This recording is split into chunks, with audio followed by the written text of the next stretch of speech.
everyone, welcome you all to my channel Monika's English Tutorial. Today I am gonna share with you some daily use sentences. Let's start.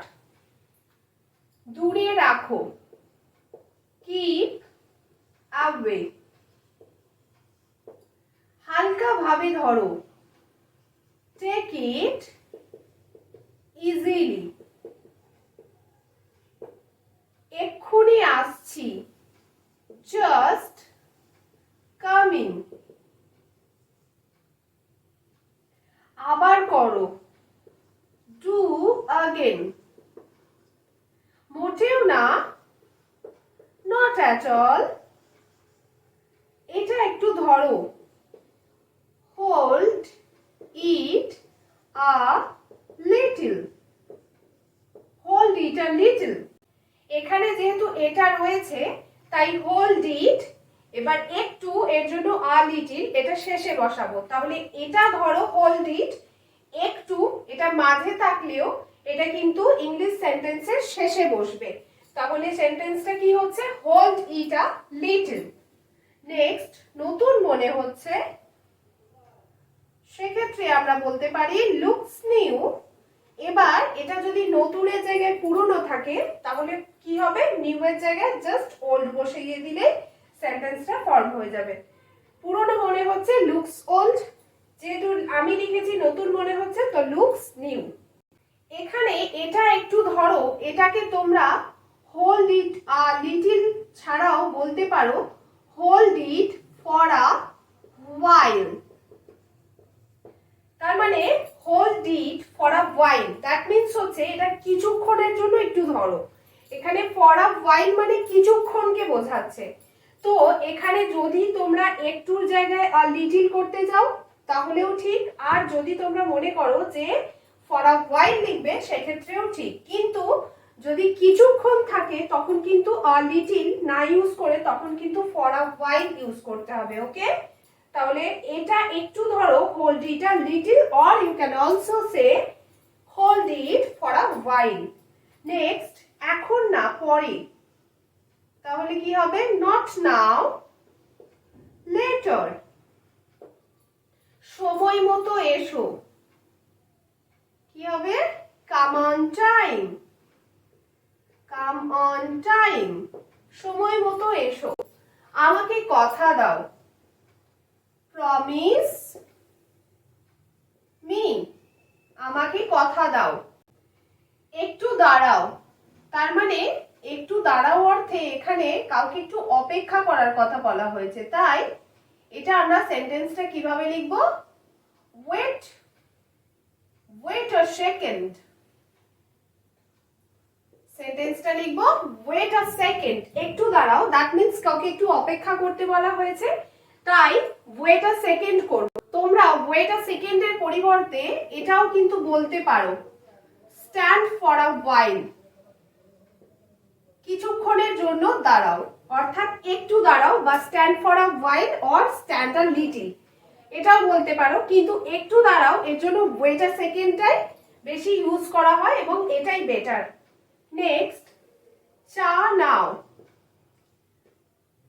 Take tea.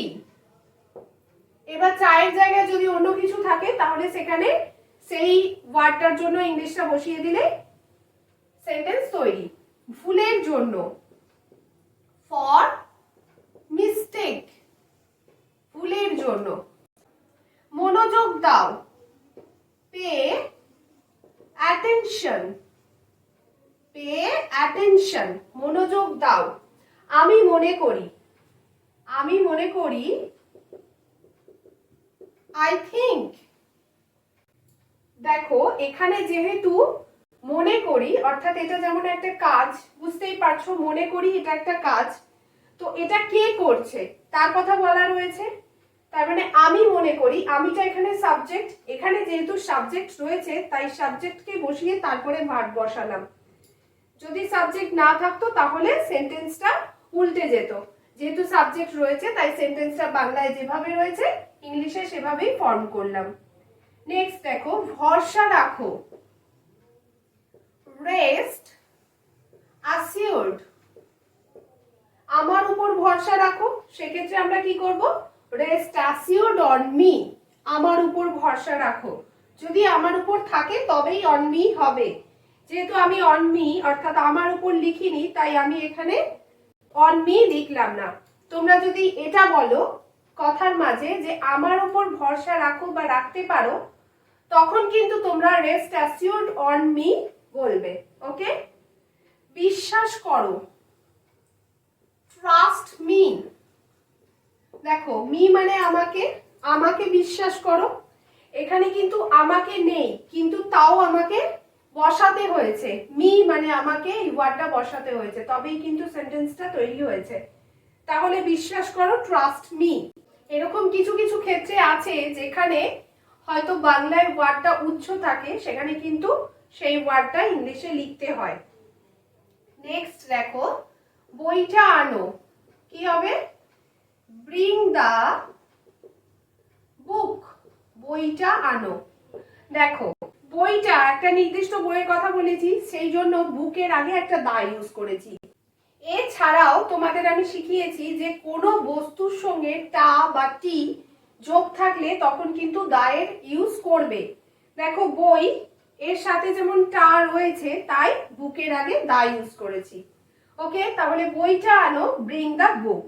Next, একটু জল খাও, কি হবে? Drink water a little, একটু জল খাও। দেখো এখানে এটা একটু ধরো, একটুর জন্য আ লিটল ইউজ করেছি। এখানেও সেম ভাবে যখনই দেখলে যে একটু রয়েছে তখন কিন্তু সেখানে আ লিটল ইউজ করলাম। তোমরা আ লিটল এর পরিবর্তে ফর আ হোয়াইল বলতে পারো, কিন্তু একটু জল খাও এক্ষেত্রে কিন্তু drink water for a while বলতে পারো না। কারণ ফর আ হোয়াইল এর অ্যাকচুয়াল মিনিং হচ্ছে কিছুক্ষণের জন্য।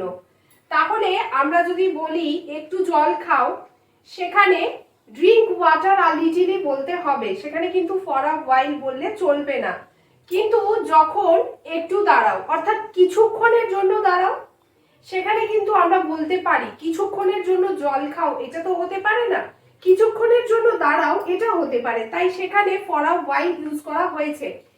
আর লিটল এর পরিবর্তে আমি তোমাদেরকে বলেছিলাম একটু দাঁড়াও, এর জন্য স্ট্যান্ড আ লিটলও বলতে পারো বা স্ট্যান্ড ফর আ হোয়াইলও বলতে পারো, বা তোমরা ওয়েট আ সেকেন্ডও বলতে পারো। এটা ওয়েট আ সেকেন্ড বলাই বেটার। এবার এখানেও দেখো একটু ধরো, হোল্ড ইট আ লিটল, বা কিছুক্ষণের জন্য ধরো, একটু মিন্স কিছুক্ষণের জন্য ধরো, তাই ফর আ হোয়াইল এক্ষেত্রে বসাতে পারো। কিন্তু একটু জল খাও এক্ষেত্রে কিন্তু ফর আ হোয়াইল ইউজ হবে না। ওকে, নেক্সট এবং আজকের লাস্ট সেন্টেন্স, এটা ওখানে রাখো। কি করব এটাকে? কিপ ইট দেয়ার, এটা ওখানে রাখো।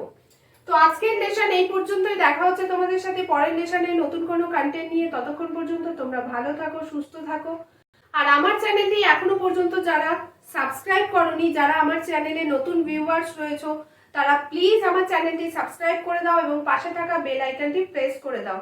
যদি আজকের ভিডিওটা তোমাদের ভালো লেগে থাকে তাহলে অবশ্যই একটা লাইক এন্ড শেয়ার এবং কমেন্ট করে জানাও যে আর কি কি ডেইলি ইউজ সেন্টেন্সেস তোমরা রেগুলার ইউজ করে থাকো। Tata, bye bye.